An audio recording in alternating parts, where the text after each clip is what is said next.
Hello everyone, welcome back to my channel. आप सभी का बहुत बहुत स्वागत है। और आप लोग कैसे हैं? मैं आशा करती हूँ कि आप लोग बहुत अच्छे होंगे।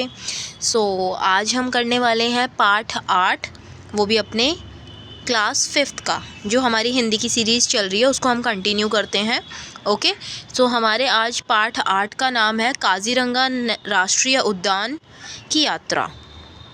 ओके, काज़ीरंगा राष्ट्रीय उद्यान कहाँ है हमारा, तो ये हम देखते हैं। तो चलिए पहले हम इसको क्लियर करते हैं कि ये कहाँ है, क्योंकि एक बार आप उसको देख लेंगे इंडिया में वो कहाँ है तो चैप्टर को पढ़ना बहुत इजी हो जाएगा, क्योंकि माइंड मैपिंग हो जाएगी, राइट। तो देखिए नीचे आप आएंगे धीरे धीरे करके, मतलब पेज आप टर्न करेंगे। You will get a map of India here. Okay, तो यहाँ पर आपको जो है मैप नज़र आ रहा है। This is the map of our India, और ये पेज नंबर 93 पे आपकी बुक में। तो आप देखेंगे कि मैप ऑफ इंडिया हमारा कितना सुंदर लग रहा है, राइट। तो यहाँ पर जो आप देख रहे हैं हमारा इस साइड, ये हमारा असम जो है यहाँ पर हमारा, इसमें क्या है, काज़ीरंगा राष्ट्रीय उद्यान एक सींग वाले गैंडे के लिए प्रसिद्ध। ठीक है, तो यानी कि आज हम जिस चैप्टर को पढ़ने जा रहे हैं काज़ीरंगा राष्ट्रीय उद्यान, ये यहाँ पर हमारा असम में है, और ये इस साइड है, और ये हमारे मैप के, हमारे इंडिया के नॉर्थ ईस्ट साइड में जो स्टेट है असम, वहाँ की बात कर रहे हैं, right. I hope this is clear to you. Okay, तो चलिए हम शुरू करते हैं। यहीं पर हम बात करेंगे कि एक राष्ट्रीय उद्यान है जिसका नाम है काज़ीरंगा, और इसमें क्या क्या एनिमल पाए जाते हैं और क्या स्टोरी है, तो हम पढ़ते हैं फिर हमें पता चलेगा। Okay, I am very excited to read this story. आप भी देखिए कि क्या है इसमें। ओके, तो आप देख रहे हैं कि ये एक ना पत्र की तरह लग रहा है, like it is like a letter, कि किसी ने ये पत्र, एग्जैक्टली देखिए आप, पत्र की तरह लिखा हुआ है। ओके, मैं इसको जूम कर देती हूँ। ओके फाइन, तो हम पढ़ते हैं। तो इसमें लिखा है प्रिय बच्चों, यानी कि किसी इंसान ने ये बच्चों के लिए लिखा हुआ है। अब किसने लिखा है ये हम लास्ट में देखेंगे, क्योंकि उन्होंने अपना नाम भी लिखा होगा, राइट। तो चलिए शुरू करते हैं। प्रिय बच्चों, यह पत्र मैं तुम्हें काज़ीरंगा उद्यान राष्ट्रीय उद्यान से लिख रहा हूँ।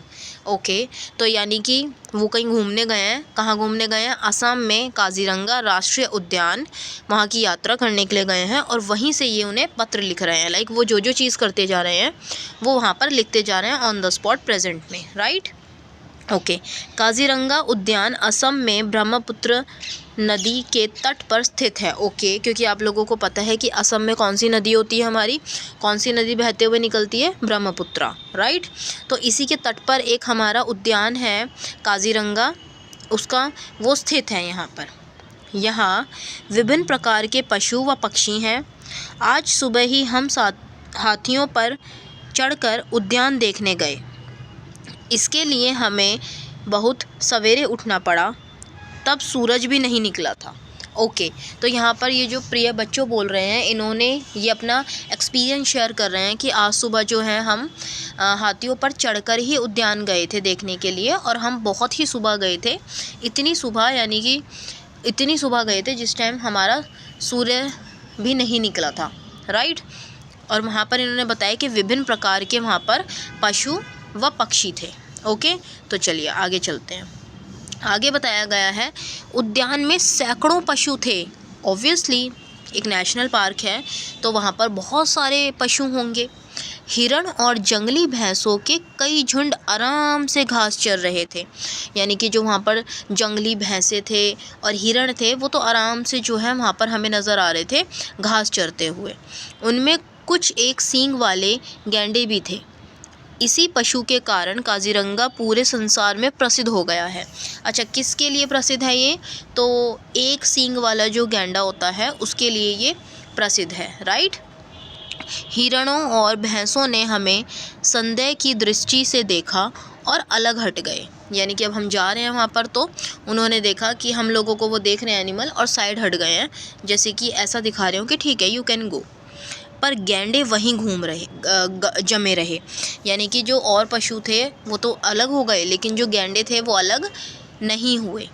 हमने एक सींग वाला गैंडा पहली बार देखा था। ऑब्वियसली पहली बार देखेंगे, क्योंकि नॉर्मली कहीं घूमता हुआ तो हमें नज़र नहीं आएगा। वो कहाँ दिखेगा हमें? सिर्फ नेशनल पार्क्स में नज़र आएगा, क्योंकि उनको हम संभाल कर उनको प्रोटेक्शन में रखा जाता है ताकि उनको भी किसी तरह की प्रॉब्लम ना हो।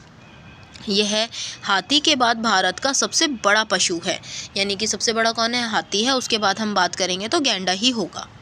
इसको इंडियन राइनो, भारतीय गैंडा भी कहते हैं, यानी कि इंडियन राइनो कहते हैं। नॉर्मली बच्चे राइनो राइनो बोलते रहते हैं, ओके, जिसकी एक सींग होती है। यह केवल भारत और नेपाल के जंगलों में पाया जाता है। देखिए कितना प्रसिद्ध है, क्योंकि सिर्फ नेपाल और भारत के जंगलों में पाया जाएगा, इसका मतलब ये पूरे संसार में बहुत यहाँ पर प्रसिद्ध रहेगा और लोग इसको देखने के लिए ज़रूर आएंगे, है ना। इसीलिए यहाँ पर, क्योंकि ये राइनो पाया जाता है, इसी वजह से इस काजीरंगा राष्ट्रीय उद्यान को काफ़ी प्रसिद्ध माना गया है और लोग दूर दूर से यहाँ पर घूमने के लिए आते हैं, है ना। Okay, so let's continue. Indian rhino यानी कि भारतीय गैंडा के शरीर पर मोटी तय होती है, जैसे वह कवच पहने हो। बिल्कुल, उसकी बॉडी की जो स्किन होती है, जो उसके स्किन होती है, चर्बी होती है, वो बहुत ज़्यादा फैट होती है, मोटी होती है। इस प्रकार हमारे महावत ने एक रुचिकर कथा सुनाई। अब जैसे कि वो महावत था, ये लोग क्योंकि उस पर बैठकर जा रहे थे, देखिए पहले हम पिक्चर देखते हैं, क्योंकि ये लोग हाथी पर बैठकर जा रहे थे। देखिए हाथी पर ये सब बैठकर जा रहे थे, और देखिए एलिफेंट कितना प्यारा है, और यहाँ पर हमें कुछ हिरण नज़र आ रहे हैं जो कि घास चर रहे हैं, और साथ में हमें यहाँ पर राइनो भी नज़र आ रहा है ना। देखिए ये राइनो है, एक सींग वाले, इनकी एक सींग है, देखिए एक सींग निकली हुई है। तो ये राइनो है जो कि हर जगह नहीं देखने को मिलते हैं। ये हमें कहाँ देखने को मिलते हैं? ये हमें देखने को मिलते हैं सिर्फ भारत और नेपाल के जंगलों में। और ये हिरण हैं जो कि यहाँ पर घास चरने के लिए आए हैं। ये महावत है जिस पर बैठकर हम ये काजीरंगा जो हमारा राष्ट्रीय उद्यान है उसको ये लोग घूम रहे हैं, लाइक एलिफेंट के ऊपर। Okay, so this is a very nice picture. अच्छी पिक्चर बना रखी है, बहुत सुंदर नज़ारा दिखाई दे रहा है हमें। तो हम आगे, अच्छा हमने लास्ट लाइन क्या पढ़ी थी? इस पर हमारे महावत ने एक रुचिकर कथा सुनाई। ओके, तो जो महावत है, जो हाथी को कंट्रोल कर रहा है, लेके जा रहा है, उसने एक कहानी सुनाई। कहानी यह थी, भगवान कृष्ण ने एक बार सोचा कि हाथी के बदले गैंडे को रण क्षेत्र में भेजा जाए। ठीक है, चलो किसी ने तो सोचा कि हमेशा हाथियों को लेकर जाया जाता है, तो एक काम करते हैं, एक बार गैंडे को लेकर चलते हैं। किसने सोचा था ये बात? भगवान कृष्ण जी ने सोचा था। उन्होंने उसे कवच पहनाकर अभ्यास कराया, बहुत ट्रेनिंग हुई उसकी कि क्या करना है तुम्हें रण क्षेत्र में जाकर। पर गैंडा निर्देशों का पालन ना कर सका। जब ट्रेनिंग हो रही थी उसी टाइम पर जब उसको बोला गया कि आपको ऐसा करना है, मतलब इस तरीके से उसको ट्रेंड किया जा रहा था, यहाँ चलिए वहाँ चलिए, बैठ जाइए, खड़े, तो वो नहीं कर पा रहा था उतनी आसानी से। बस भगवान कृष्ण ने कवच सहित ही उसे वापस वन में भेज दिया, यानी कि वो किसी काम का नहीं था, वो इंस्ट्रक्शंस को फॉलो नहीं कर पा रहा था। तो वो समझ गए कि गैंडे का यहाँ पर कोई यूज़ नहीं है और हमें जो है वापस हाथियों को ही लेकर आना पड़ेगा। ओके, तो चलिए, सैकड़ों वर्षों पहले इंडियन राइनो पश्चिम में पेशावर से लेकर पूर्व में असम तक पाए जाते थे, यानी कि पश्चिम में पेशावर और असम में पूरा ईस्ट वेस्ट तक पाए जाते थे। पर लोगों ने राइनो के सींग पाने के लिए उनका शिकार किया। अब क्योंकि जो उनके सींग थे, वो सोचते थे कि इन सींग को ले लेते हैं, काट लेते हैं, इनसे हम औषधि वगैरह बनाएंगे, है ना।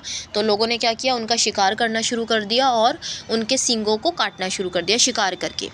लोग क्या मानते थे कि सींगों से औषधि संबंधी गुण होते हैं सींगों में, यानी कि वहाँ से हम कुछ दवाइयाँ या कुछ और चीज़ बना सकते हैं, तो इसलिए हम उनको मारकर उनके सींग निकाल लेंगे। बाद में वैज्ञानिकों ने सिद्ध किया कि सींग में ऐसा कुछ नहीं है। ऑब्वियसली जैसे कि हमारे नेल्स होते हैं ना, हम कट कर सकते हैं बड़े हो रहे हैं तो इसी तरीके से उनके सींग होते हैं जिसका कोई यूज़ नहीं होता है, उसमें कोई औषधि नहीं बन सकती। इंडियन राइनो का शिकार इतनी अधिक संख्या में हुआ कि अब उनकी संख्या कम हो गई है। ठीक है, क्योंकि इनकी यहाँ पर जो है इनका बहुत ज़्यादा शिकार हो रहा था, बहुत ज़्यादा, जिसकी वजह से ये कम होते चले गए। इनमें आधे से अधिक काजीरंगा में रहते हैं, इसलिए पूरे संसार में पशु प्रेमी इन्हें देखने काजीरंगा आते हैं। तो देखिए ये अब इनको जो है थोड़ी बहुत संख्या अब इनकी बची है, तो क्या किया गया है कि इनको एक उद्यान में रखा गया है जहाँ पर लोग जो हैं उन्हें देखने के लिए आते हैं ताकि वो सेफ़ रह सकें, और जो लोग उनको मार रहे थे, उनका शिकार कर रहे थे उनके सींगों के लिए, वो ना करें, यानी कि हम अत्याचार ना करें किसी भी एनिमल के ऊपर, राइट। हमारे साथ आगे बढ़ा हमारा हाथी आगे बढ़ा तो एक मादा राइनो अपने बच्चे के साथ दिखाई दी। ओके, तो हम जैसे आगे बढ़े तो हमें एक राइनो नज़र आई, मादा राइनो यानी कि फ़ीमेल दिखाई दी अपने बच्चे के साथ। महावत हमें पास नहीं ले गए, यानी कि वो उसको पास नहीं ले जा रहे थे, उनको पता था कि भाई नहीं, एनिमल्स से दूर ही रहना ठीक है। उन्होंने कहा कि शिशु साथ में हो तो मादा राइनो हिंसक हो जाती है। ओके, तो ऑब्वियस सी बात है, जब किसी का बेटा या बच्चा साथ में होता है तो ऑब्वियसली हम बहुत ज़्यादा प्रोटेक्टिव रहते हैं, तो कोई उसके पास आए तो हम पसंद नहीं करते। लाइक आपने डॉग्स के भी बेबी को देखा होगा, जब डॉग्स अपने बेबी के साथ बैठा होता है तो आप उनके बेबी को टच नहीं कर सकते, अदरवाइज़ वो आपको बाइट कर लेंगे, राइट। तो इसी वजह से इन्होंने भी बताया, महावत ने, कि अगर शिशु के साथ है राइनो और अगर आप उनके पास जाएंगे तो वो हिंसक हो जाएंगे, वो आपको मारने लगेंगे, है ना।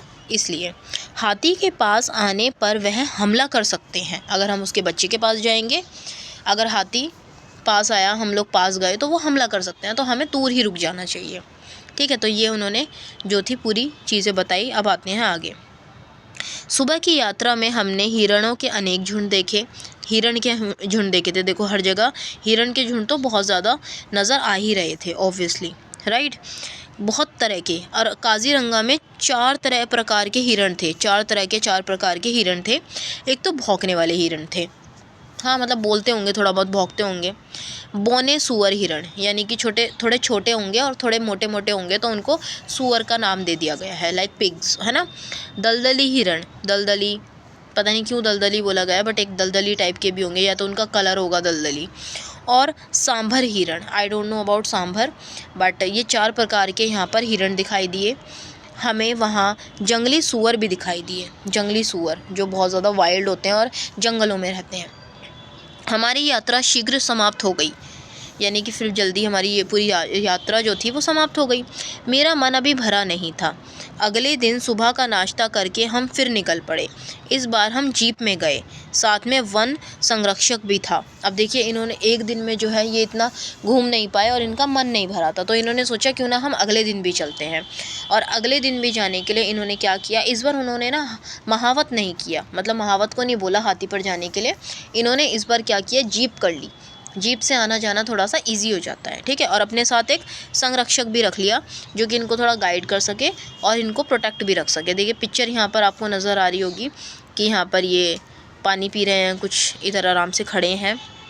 और ये जो है हमारी फ़ीमेल जो राइनो है, ये अपने बेबी के साथ जा रही हैं और उसने कुछ मुंह में ले रखा है, ठीक है। मुंह में ले रखा है कि क्या है, नहीं पैर है ये, सॉरी मुझे लगा मुंह में ले रखा है, ये इनका पैर है, ठीक है। तो यहाँ पर ये अपने बेबी के साथ जा रहे हैं। देखिए कितना क्यूट इनका बेबी लग रहा है, जैसे कि ऑब्वियसली हर बेबी क्यूट लगता है उसी तरीके से। तो आज चलिए आगे चलते हैं। आगे कहा गया है, ड्राइवर हमें एक बील यानी झील की ओर ले गया। बील बोला गया है यहाँ पर, लेकिन बील का मतलब होता है झील। बील पर सैकड़ों पक्षियों के झुंड थे, बहुत सारे पक्षी थे वहाँ पर। कौन कौन से पक्षी थे ये मैं आपको बताती हूँ। जैसे कि पहला था हमारा पेलिकन, एक जल पक्षी है, ये पेलिकन बोला गया है। फिर है सारस, बगुला और कलहोन इत्यादि। ये सारे हमारे जो हैं यहाँ पर पक्षी थे। कौन से पक्षी थे, ये हमारे जल पक्षी टाइप के थे, ठीक है। एक जल पक्षी और बाकी पक्षी हैं। एक ही साथ इतने सारे पक्षी मैंने कभी नहीं देखे थे, ठीक है। बहुत टाइम ऐसा होता है कि हम एक साथ सारे पक्षियों को नहीं देखते हैं, बट ये जो नेशनल पार्क्स होते हैं हम इसमें इनको देख सकते हैं। बील के पानी में कुछ ऊद बिलाव भी उछल कूद कर रहे थे। जो पानी था वहाँ पर, झील का जो पानी था, उसमें कुछ जो जानवर हैं, जो छोटे मोटे पशु हैं, वो भी कूद रहे थे इधर उधर। लौटते समय तो हमारे भाग्य ही खुल गए। सामने जंगली हाथियों का एक झुंड था, यानी कि देखिए जब आप जाते हैं सैर करने के लिए, तो मतलब वहाँ पर राष्ट्रीय उद्यान में जाते हैं किसी भी, तो आप देखते हैं कि वहाँ पर एलिफेंट्स जो हैं वो अपने झुंड में चलते हैं और बहुत अच्छे लगते हैं। और उनमें कुछ बड़े बड़े एनिमल्स भी होते हैं और कुछ छोटे छोटे एलिफेंट्स भी होते हैं, बड़े बड़े एलिफेंट्स एंड छोटे छोटे एलिफेंट्स।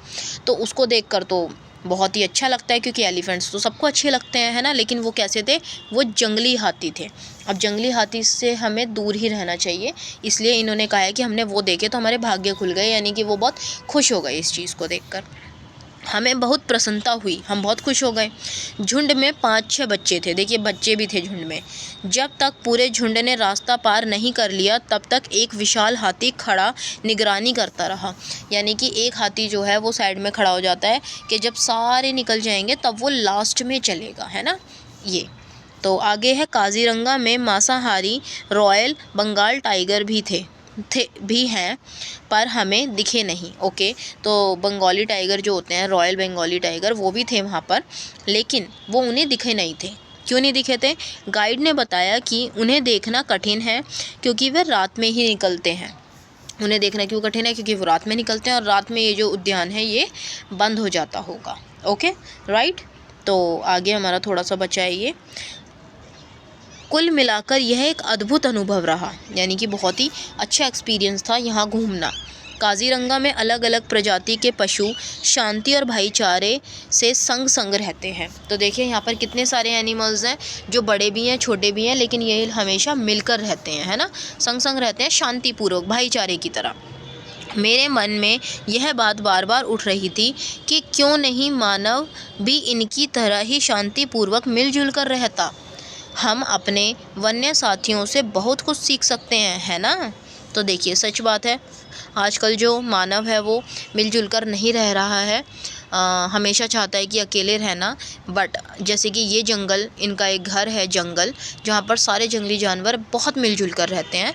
तो ये जो हमारे लेटर लिख रहे हैं, जैसे कौन लिख रहे हैं, तुम्हारे चाचा अरूप जी जो हमारा लेटर लिख रहे हैं, वो ये भी समझा रहे हैं कि हमेशा मनुष्य को, जितने भी मानव हैं हम धरती पे, हमें मिलजुल कर शांतिपूर्वक रहना चाहिए, लड़ाई झगड़े नहीं करना चाहिए और अच्छे से अपनी लाइफ में एंजॉय करना चाहिए और सबको मिलजुल कर हर चीज़ शेयर करनी चाहिए, राइट।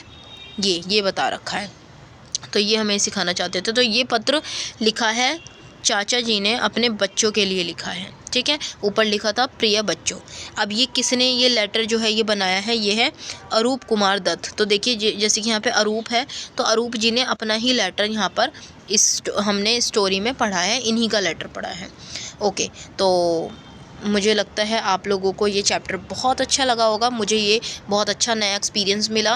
एक्चुअली मैं दिल्ली में हूँ, तो दिल्ली में हमने यहाँ ज़ूलॉजिकल पार्क है, एक ज़ू है, तो मैं उसमें गई हूँ और बहुत ही सुंदर पार्क है। बट क्योंकि आज हमने काजीरंगा के बारे में भी पढ़ा, तो मुझे कुछ नया पता चला कि वहाँ पर जो है एक सींग वाला राइनो रहता है। ओके, सो अगर कभी लाइफ में मौका मिला तो हम ज़रूर जाएंगे देखने के लिए, और तब हम वीडियो आपको पोस्ट करेंगे वहाँ से अपने यूट्यूब चैनल पे। तो आई होप कि आपको वीडियो बहुत अच्छी लगी हो। चैनल को सब्सक्राइब कर लीजिए, वीडियो को लाइक करिए और कमेंट करके ज़रूर बताइए कि आपको वीडियो कैसी लगी। Thank you.